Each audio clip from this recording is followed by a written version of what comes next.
واعبدوا الله ولا تشركوا به شيئا وبالوالدين إحسانا وبذي القربى واليتامى والمساكين والجار ذي القربى والجار الجنب والصاحب بالجنب وابن السبيل وما ملكت أيمانكم إن الله لا يحب من كان مختالا فخورا الذين يبخلون ويأمرون الناس بالبخل ويكتمون ما آتاهم الله من فضله وأعتدنا للكافرين عذابا مهينا والذين ينفقون أموالهم رئاء الناس ولا يؤمنون بالله ولا باليوم الآخر ومن يكن الشيطان له قرينا فساء قرينا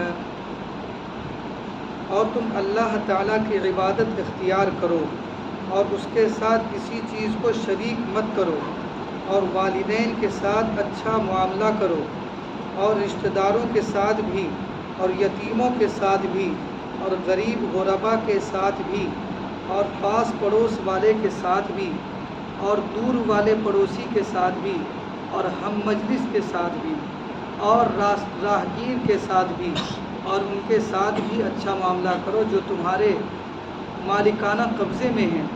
بے شک اللہ تعالیٰ ایسے شخصوں سے محبت نہیں رکھتے جو اپنے کو بڑا سمجھتے ہوں، شیخی کی باتیں کرتے ہوں، جو کہ بخل کرتے ہوں اور دوسرے لوگوں کو بھی بخل کی تعلیم کرتے ہوں، اور وہ اس چیز کو پوشیدہ رکھتے ہوں جو اللہ تعالیٰ نے ان کو اپنے فضل سے دی ہے۔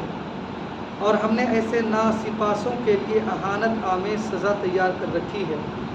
اور جو لوگ کہ اپنے مالوں کو لوگوں کے دکھانے کے لیے خرچ کرتے ہیں اور اللہ تعالیٰ پر آخری دن پر اعتقاد نہیں رکھتے، اور شیطان جس کا ساتھی ہے اس کا وہ برا ساتھی ہے۔ یہ 3 آیتیں ہیں سورہ نساء کی، آیت نمبر 36، 37 اور 38۔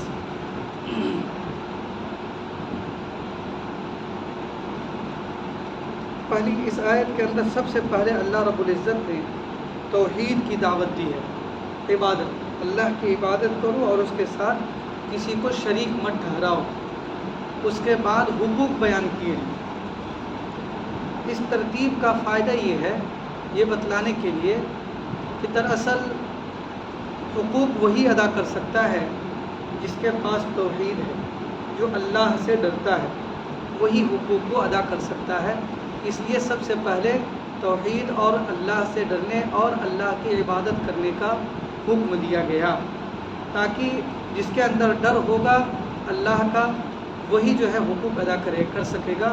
جس کے اندر اللہ کا ڈر نہیں ہے تو قانون کے ڈر سے یا سماج کے ڈر سے بچنے کے لیے یا سماج کے قانون سے بچنے کے لیے لوگ ہزار راستے تلاش کر لیتے ہیں اور بچ بھی جاتے ہیں۔ اس لیے قانون کے ڈر سے مکمل طور پر حقوق ادا نہیں ہو سکتے۔ اس وجہ سے سب سے پہلے اللہ نے اپنی عبادت اور شرک کی قباحت کو بیان کر دیا کہ اسی کے ذریعہ سے انسان حقوق کو مکمل طور پر ادا کر سکے گا، ورنہ تو حالات یہ ہیں کہ لوگ قانون کے ڈر سے ظاہری طور پر تو ادا کر سکتے ہیں، لیکن بہت سارے حقوق جو ہے دبا دیتے ہیں اور قانونی طور پر بچ بھی جاتے ہیں۔ لیکن جب اللہ کا ڈر ہوگا، قیامت کا ڈر ہوگا، اور یہ ڈر ہوگا کہ کل قیامت کے روز ہم بچ نہیں سکیں گے، تو پھر جو ہے یہ شخص کبھی بھی کسی کا بھی کوئی حق نہیں دبائے گا اور اس کو کسی قانون وغیرہ کی کوئی ضرورت نہیں پیش آئے گی۔ اس لیے سب سے پہلے اللہ کی عبادت اختیار کرنے اور شرک سے بچنے کی تلقین کی ہے۔ پھر حقوق کو بیان کیا۔ حقوق میں بھی سب سے پہلا حق جو ذکر کیا وہ والدین کے ساتھ حسن سلوک کا ذکر کیا۔ یہاں پر بھی اور قرآن کریم میں جا بجا بھی جو ہے اللہ رب العزت نے اپنی عبادت کے ساتھ ساتھ فوراً بعد جو ہے والدین کے ساتھ، ماں باپ کے ساتھ حسن سلوک کی تاکید کی ہے۔ اس سے اس کی اہمیت کا اندازہ لگایا جا سکتا، اور اس کی وجہ بھی یہ ہے کہ دراصل حقیقت تو یہ ہے کہ ہر چیز کا خالق و مالک، ہر چیز کو پیدا کرنے والا ہمارے اور آپ کے خالق و مالک حقیقت میں اللہ رب العزت ہے، لیکن ظاہری طور پر جو ہے، ظاہری طور پر جو سبب بنے ہیں وہ ہمارے والدین ہیں۔ بچپن میں سے لے کر جوانی تک بظاہر جو سبب بنتے ہیں ہمارے ہماری پیدائش کا اور ہماری ترقی کا، ہماری ارتقاء کا، ہمارے غذا کا، ہمارے رزق کا بظاہر جو سبب بنتے ہیں ظاہری طور پر، وہ ہمارے یہی والدین بنتے ہیں، اگرچہ حقیقت میں اللہ رب العزت ہے۔ تو سب سے پہلے جو حقیقی خالق ہے، حقیقی رازق ہے، اس کا ذکر کیا، اور اس کے بعد جو ظاہری طور پر ہمارے والدین اس کا سبب بنتے ہیں اس کے حقوق کو بیان کیا۔ اسی وجہ سے ساتھ ساتھ میں اس لیے ذکر کیا جاتا ہے۔ خلاصہ یہ ہے کہ انسانوں میں سب سے زیادہ حق اللہ رب العزت، تو اللہ ہمارے خالق ہے، لیکن اللہ کے علاوہ اور جو انسان ہیں ہمارے سماج میں، جہاں بھی ہم جن سے ہمارا سابقہ پڑتا ہے، ان تمام میں سب سے زیادہ جو حق اور بڑا حق ہے وہ والدین کا ہے۔ یہ بتلانے کے لیے جو ہے اللہ رب العزت نے اپنی عبادت کے ساتھ ساتھ والدین کے حقوق کو بیان کیا۔ اللہ رب العزت نے یہ نہیں فرمایا کہ والدین کے حقوق ادا کرو، یہ نہیں فرمایا کہ والدین کے اوپر خرچ کرو، بلکہ یہ فرمایا ان کے ساتھ حسن سلوک کرو۔ یہ بہت جامع لفظ ہے۔ حسن سلوک میں خرچ بھی آ گیا، حقوق بھی آ گئے، اور اسی کے ساتھ ساتھ یہ بھی آ گیا کہ ہماری کسی بھی بات سے، ہمارے کسی بھی عمل سے جو ہے ان کو کوئی تکلیف نہ پہنچے۔ ان کی جسمانی خدمت بھی آ گئی، ان کے جو بھی ضروریات ہیں، دوا علاج وغیرہ، وہ ساری ضروریات کو پورا کرنا بھی اس کے اندر آ گیا۔ ان کے جو رشتہ دار ہیں ان کے واسطے سے ہمارے عمل سے ان کو بھی کوئی تکلیف نہ پہنچے، یہ بھی حسن سلوک میں آ گیا۔ تو حسن سلوک کا حکم دیا ہے، اس میں بہت جامع ہے یہ۔ اسی وجہ سے ایک دوسری حدیث میں اللہ کے رسول صلی اللہ علیہ وسلم، ایک دوسری جگہ اللہ تعالیٰ نے خود فرمایا وَلَا تَقُلْ لَهُمَا اُف، کہ اپنے والدین کو اف تک مت کہو۔ اف تک مت کہو کب؟ خاص طور پر جب کہ وہ بڑی عمر کو پہنچ جائیں، کیونکہ عام طور پر ہوتا کیا ہے کہ بڑی عمر میں جانے کے بعد آدمی کے اندر چڑچڑاپن بھی ہو جاتا ہے، اور ایسا بھی ہوتا ہے کہ ایک بات بتانے کے بعد پھر بار بار وہ پوچھتے ہیں، تو ایسے بھی انسان کو غصہ آتا ہے، انسان غصہ کر جاتا ہے۔ تو اللہ رب العزت فرماتے ہیں کہ اس حالت میں بھی غصہ نہیں دکھانا ہے، اس حالت میں اف تک نہیں کرنا ہے، بتا دینا ہے۔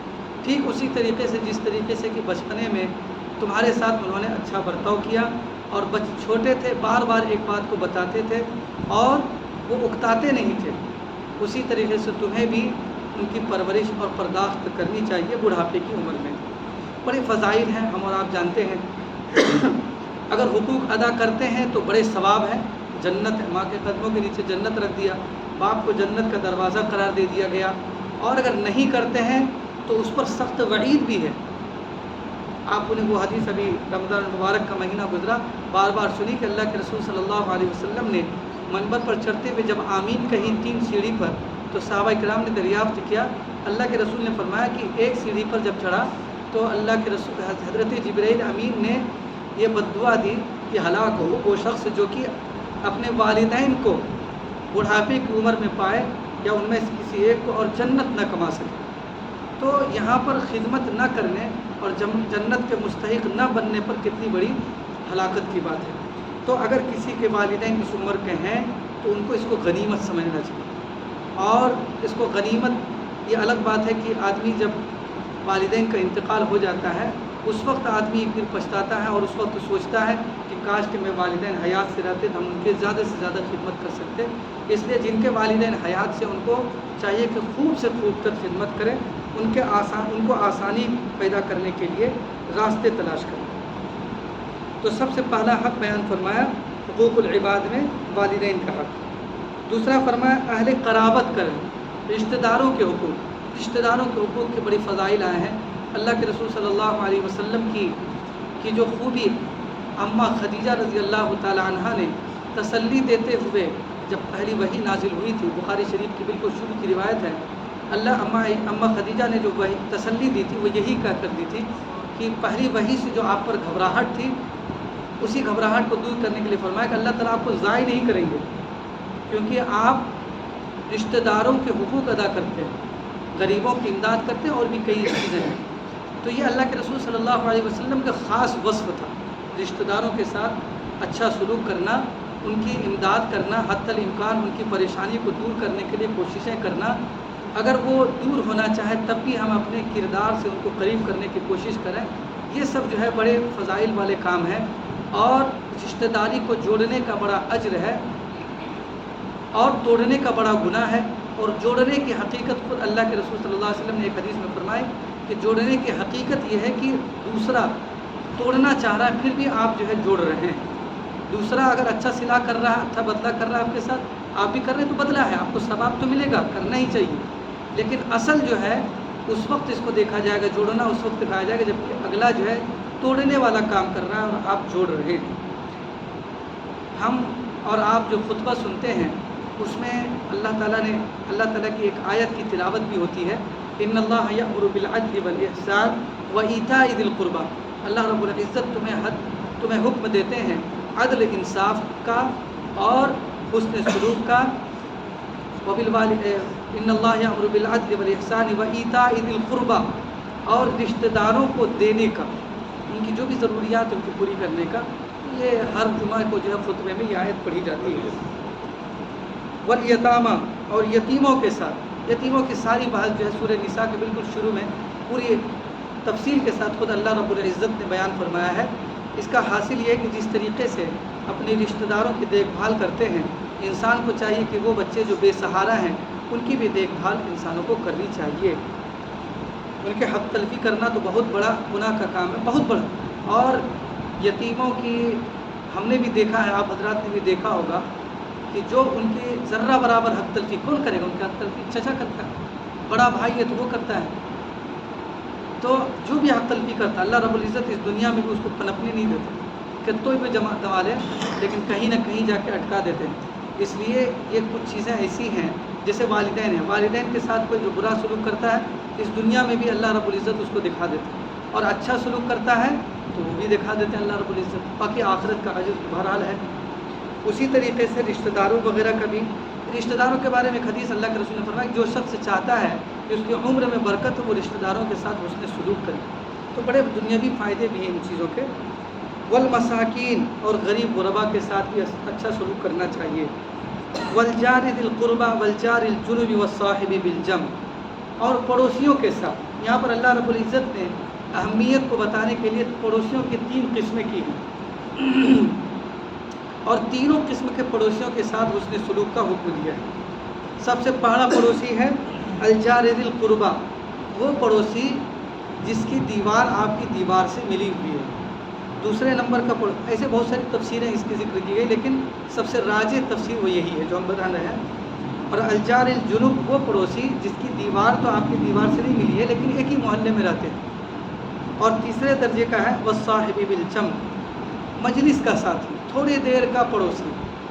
ہم ریلوے لائن پہ کھڑے ہیں, ٹکٹ لینے کے لیے کھڑے ہیں قطار میں, لائن میں, تو ہمارے آگے پیچھے جو ہے وہ پڑوسی ہے, تھوڑی دیر کا پڑوسی ہے. اللہ تعالیٰ فرماتا ہے اس کے ساتھ بھی اچھا سلوک کرو. ٹرین پر جا رہے ہیں تو آگے پیچھے جو سیٹ والے ہیں ساتھ میں وہ سب والصاحب بالجنب کے اندر داخل ہے, وہ بھی پڑوسی ہے تھوڑی دیر کا.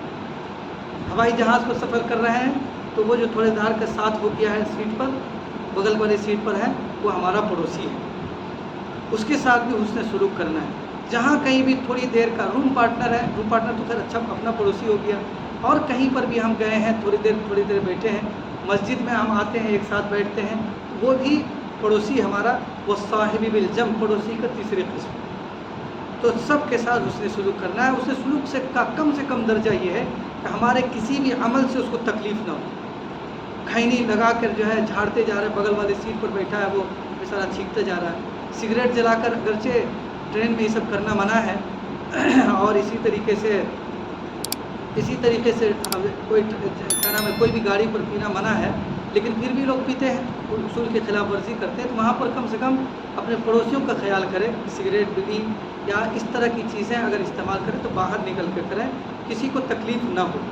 تو کم سے کم درجہ یہ ہے کہ ہمارے عمل سے, ہمارے کردار سے کسی کو تکلیف نہ ہو. اور مسلمان ہونے کی علامت یہ ہے کہ وہ شخص اس کے ساتھ اچھا سلوک کرے. اللہ کے رسول صلی اللہ علیہ وسلم نے فرمایا, بہت مشہور روایت ہے, وَأَحْسِنْ إِلَىٰ جَارِكَ تَكُنْ مُسْلِمًا, کہ اپنے پڑوسیوں کے ساتھ اچھا سلوک کرو. اس کا نتیجہ یہ ہوگا کہ تم پکے مسلمان ہو جاؤ گے. اللہ کے رسول صلی اللہ علیہ وسلم نے ایک مسلمان ہونے کی علامت یہ قرار دیا کہ وہ پڑوسیوں کے ساتھ اچھا سلوک کرے. ایک حدیث میں اللہ کے رسول صلی اللہ علیہ وسلم نے فرمایا کہ مجھے جبرائیل امین آ کر پڑوسیوں کے بارے میں اچھا سلوک کرنے کی تاکید کرتے رہے یہاں تک کہ مجھے یہ ڈر ہونے لگا کہ کہیں کوئی ایسا حکم نہ آ جائے جس میں پڑوسیوں کو بھی وراثت میں حصہ دار قرار دے دیا جائے۔ اتنی تاکید فرمائی، اس لیے تاکہ اس کی جو ہے بہت زیادہ اہمیت ہے۔ دوسری بات یہ ہے کہ پڑوسی ہونے میں، چاہے پڑوسی میں ہمارا کوئی غیر مسلم ہو، چاہے پڑوس میں ہمارا مسلمان ہو، پڑوس میں رشتہ دار ہو، چاہے غیر رشتہ دار ہو، متقی پرہیزگار ہو، فاسق و فاجر ہو، کوئی بھی ہو، پڑوس ہونے کے اعتبار سے ہمارے حسن سلوک کا وہ حقدار ہے۔ ہاں، اس میں فرق ہو سکتا ہے، لیکن بنیادی جو ہے مدد، امداد، حسن سلوک، اس کا جو ہے وہ ہمارا حقدار ہے۔ ایک حدیث میں رکھ لکی ہے ابن کثیر، تفسیر ابن کثیر میں، اس میں واضح کیا ہے کہ کچھ پڑوسی تو وہ ہیں جس کا ایک طرح کا حق ہے، وہ ہے وہ پڑوسی جو کافر ہے، غیر مسلم ہے، تب بھی اس کا ایک حق ہے کہ وہ ہمارے پڑوس میں ہے۔ کچھ پڑوسی وہ ہیں جس کا دو حق ہے، وہ مسلمان، وہ پڑوسی ہے جو کہ پڑوس میں ہے اور مسلمان بھی ہے، تو ہمارا اس کا دو حق ہے۔ اور تیسرا پڑوسی وہ ہے کہ جو پڑوس میں بھی ہے، مسلمان بھی ہے اور رشتہ دار بھی ہے، اس کا تیسرا حق ہے۔ تو بہرحال جو بھی ہو پڑوس میں، اس کا حق ہے کہ ہم اس کے ساتھ اچھا برتاؤ کریں۔ اور اسلام جو پھیلا ہے خاص طور پر پوری دنیا میں ہی، وہ اپنے اچھے سلوک، حسن اخلاق کی بدولت ہی پھیلا ہے۔ ہندوستان میں سب سے پہلے جو اسلام آیا ہے وہ حضرت عثمان غنی رضی اللہ تعالیٰ عنہ کے زمانے سے ہی لوگ آنے شروع ہوئے تھے مسلمان، اور وہ کوئی ایسی جماعت نہیں تھی ان کے ساتھ کہ ہم جا رہے ہیں ہندوستان میں دین پھیلانے کے لیے، اس نیت سے نہیں آیا تھا کوئی۔ پہلے شروع میں نہ یہاں کوئی فوج آئی ہے، نہ کوئی جماعت، گروپ آیا ہے کہ ہم جا کر وہاں پر دین پھیلائیں گے، بلکہ کچھ لوگ آئے تھے مسلمان، پکے مسلمان، اس زمانے میں پکے ہی ہوتے تھے، کچھ مسلمان آئے تھے، وہ تجارت کی غرض سے مالابار کے علاقے میں آئے تھے، اور وہیں سے انہوں نے جو اپنی تجارت کی اسلامی اصول کی روشنی میں، اور ان کی امانت کو، سچائی کو، دیانت کو، اخلاق کو دیکھ کر لوگ خود بخود جو ہے ان کے دین کو اپنانا شروع کرتے ہیں۔ تو اس طریقے سے پھیلا ہے، یہ تاریخ کی کتابوں میں بالکل لکھا ہے۔ سب سے پہلے مالابار میں ہی اسلام آیا، پھر وہ سن 90 کے قریب، سن 90 ہجری میں جو ہے محمد بن قاسم رحمۃ اللہ علیہ آئے، تو وہ تو ایک ظلم ہو رہا تھا، وہ ظلم کو ختم کرنے کے لیے آئے تھے، راجہ داہر سے ان کو مڑبیڑ ہوئی ظلم ہے، لیکن وہ دین کو نہیں پھیلایا، انہوں نے ایک ظلم ہو رہا تھا، اس ظلم کی حکومت کو انہوں نے ختم کیا، دین تو پھیلا اسی طریقے سے۔ ہمارے یہاں تو زبردستی دین معتبر ہی نہیں ہے نا، ایمان کا تعلق دل سے ہے۔ یہ جو کہتے ہیں کہ دھرم پریورتن کراتے ہیں، تو کوئی مطلب ہی نہیں ہے، اس کا کوئی مطلب نہیں ہے۔ آج جو ہے ابھی آئے دن آپ حضرات جو لوگ سوشل میڈیا سے جڑے ہوئے ہیں، آئے دن بالکل معتبر ذرائع سے یہ خبر ملتی آ رہی ہے کہ بڑے بڑے اسٹارز، بڑے بڑے جو ہے پولیٹیکل اعتبار سے جو مضبوط ہیں، جن کو کوئی دبا نہیں سکتا ہے، ایسے لوگ مسلمان ہو رہے ہیں۔ ابھی ایک ہفتہ پہلے کی بات ہے کہ بہت بڑا جو ہے ریسلر تھا، اس کا بیٹا مسلمان ہوا۔ اس سے پہلے ابھی 1 مہینہ پہلے کی خبر تھی، ایک چھوٹا سا ملک ہے، وہاں پر جو اپوزیشن لیڈر کا سب سے زیادہ مضبوط لیڈر تھا، وہ مسلمان ہوا۔ اس کی بڑی بڑی کہانیاں ہیں ان کی۔ بہرحال تو یہ جو ہے یہ سب بالکل غلط ہے، پروپیگنڈا ہے۔ اس لیے اچھا پروپیگنڈا ایسا ہوتا ہے ان لوگوں کا کہ اگر جو حقیقت نہیں جانتے تو وہ بھی جو ہے سمجھنے لگتے ہیں۔ اسلام مسلمان کوئی ہو ہی نہیں سکتا ہے، زبردستی مسلمان ہو ہی نہیں سکتا ہے، یعنی اس کا اسلام معتبر ہی نہیں ہے۔ زبردستی اگر کوئی کسی کو کنورٹ کیا جائے تو مسلمان ہے ہی نہیں نا۔ ایمان کا تعلق دل سے ہے، دل مسلمان ہی نہیں تو مسلمان نہیں ہے۔ اور اس کے علاوہ جو ہے قرآن شریف اللہ رب العزت خاص طور صاف طور پر کہتے ہیں لا اکراہ فی الدین، دین میں کوئی زبردستی نہیں۔ اس لیے تاریخ کا کوئی ایسا واقعہ بھی آپ ایک واقعہ بھی دکھا دیجیے پوری تاریخ میں جس میں لکھا ہو کہ کسی بادشاہ نے یا کسی عالم نے یا کسی نے بھی جو ہے کسی ایک ویکتی کو زبردستی اسلام قبول کرنے پر مجبور کیا۔ حضرت عمر فاروق رضی اللہ تعالیٰ عنہ کتنے پاورفل، ان کا جو ایک وکیل منشی تھا وہ غلام تھا، اور غلام سمجھ رہے، خریدا ہوا، ان کو جیسا چاہے ہم کر سکتے ہیں۔ وہ غیر مسلم تھا، لکھا پڑھی کرتا تھا، ٹیلنٹڈ آدمی تھا۔ تو حضرت عمر فاروق رضی اللہ تعالیٰ عنہ نے ان سے کہا کہ مسلمان ہو جاؤ، بہت اچھا رہے گا، تم عہدہ کام کر رہے ہو، بڑا اچھا کام کر رہے ہو.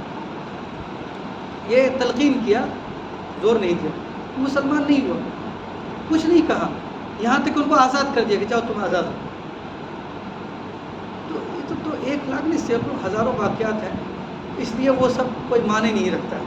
یہ سب جو بولتے ہیں خالص پروپیگنڈا ہے کہ پیچھے یعنی کہ ذرہ برابر اس کی بنیاد ہی بیس ہی مضبوط نہیں ہے، کچھ ہے ہی نہیں، کھوکھلا دعویٰ ہے.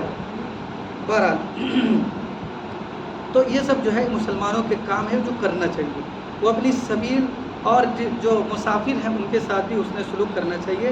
وما ملکت ایمانکم، اور ان کے ساتھ بھی جو تمہارے مالکانہ قبضے میں، اس زمانے میں جو غلام اور باندی ہوا کرتے تھے، لوگ خریدا کرتے تھے، تو ان کے ساتھ ایسے ہی برتاؤ رکھتا تھا. ان کو انسان ہی نہیں سمجھا جاتا تھا. اسلام سے پہلے کی بات ہے.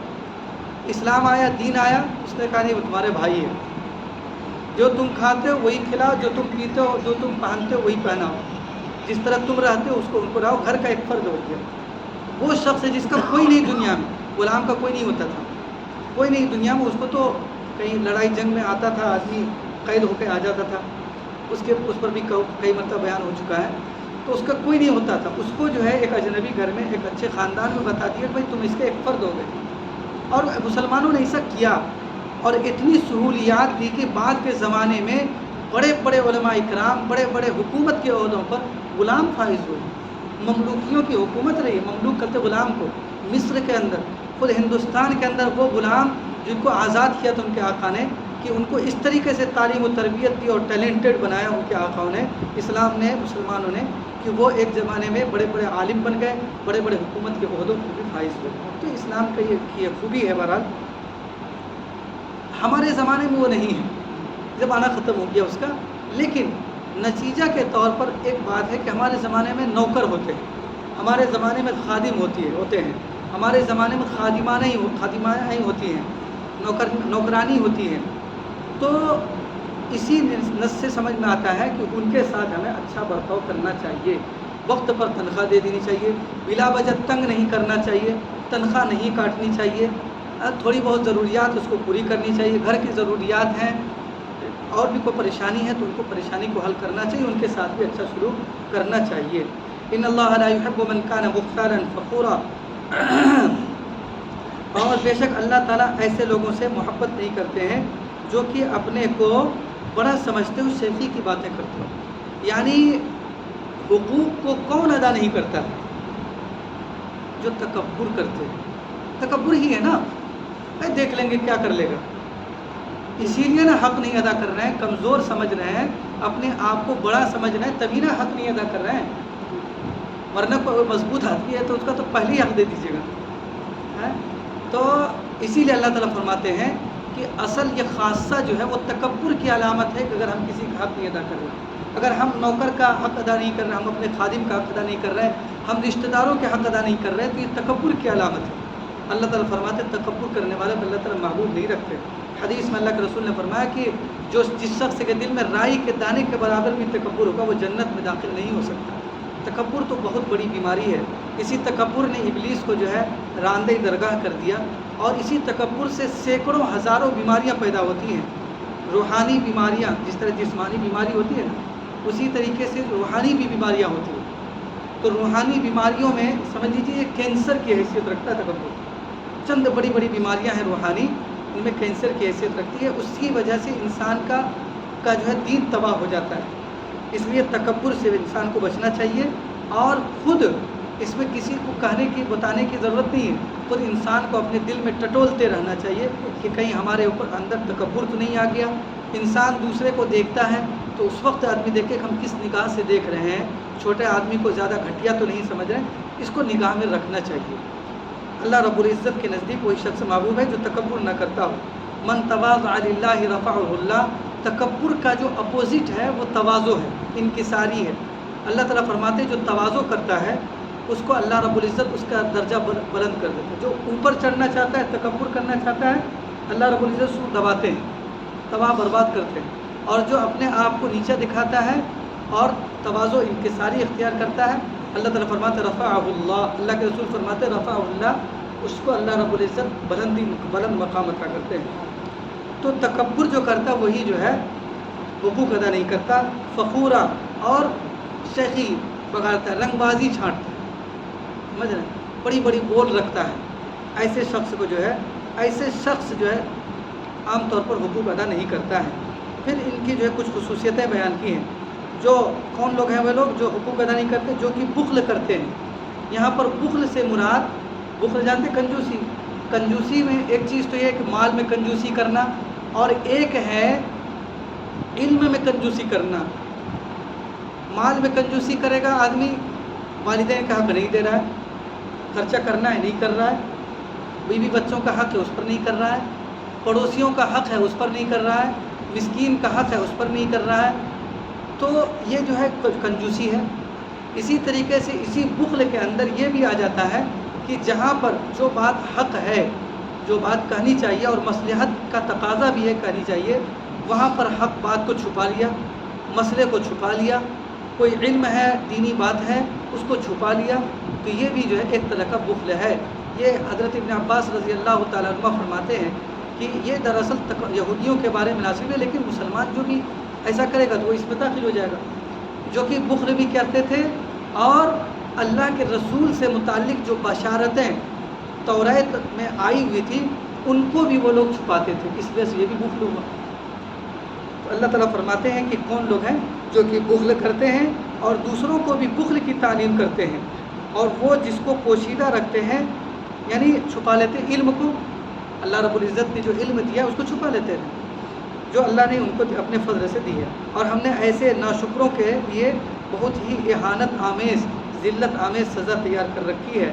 اور جو لوگ کی اپنے مال کو خرچ کرتے ہیں لوگوں کے دکھاوے کے لیے اور آخرت پر ایمان نہیں رکھتے، ظاہر سی بات جس کا آخرت پر ایمان نہیں ہوگا تو وہ اچھا کام بھی کرے گا تو کیوں کرے گا؟ دکھاوے کے لیے کرے گا، دکھاوے کے لیے کرے گا۔ اس لیے آخرت پر ایمان بھی ہمارا پختہ ہونا چاہیے۔ اور جس کا ساتھی شیطان ہو گیا، جو ایسا ہے اس کا ساتھی شیطان ہے، اور جس کا ساتھی شیطان ہو گیا تو وہ بہت ہی برا ساتھی ہے، وہ اس کو جہنم میں جہاں وہ گیا ہے وہ اس کو بھی لے کر جائے گا۔ اللہ رب العزت ہم سب کو حقوق کی ادائیگی کی توفیق عطا فرمائے، اور نہ کسی بھی طرح کی حق تلفی سے ہم سب کی حفاظت فرمائے، والدین کی قدردانی کی توفیق عطا فرمائے۔ سبحان اللہ و بحمدہ، سبحانک اللہم و بحمدک، نشہد ان لا الہ الا انت، نستغفرک و نتوب الیک۔ سبحان ربک رب العزۃ عما یصفون، وسلام علی المرسلین، والحمد للہ رب العالمین۔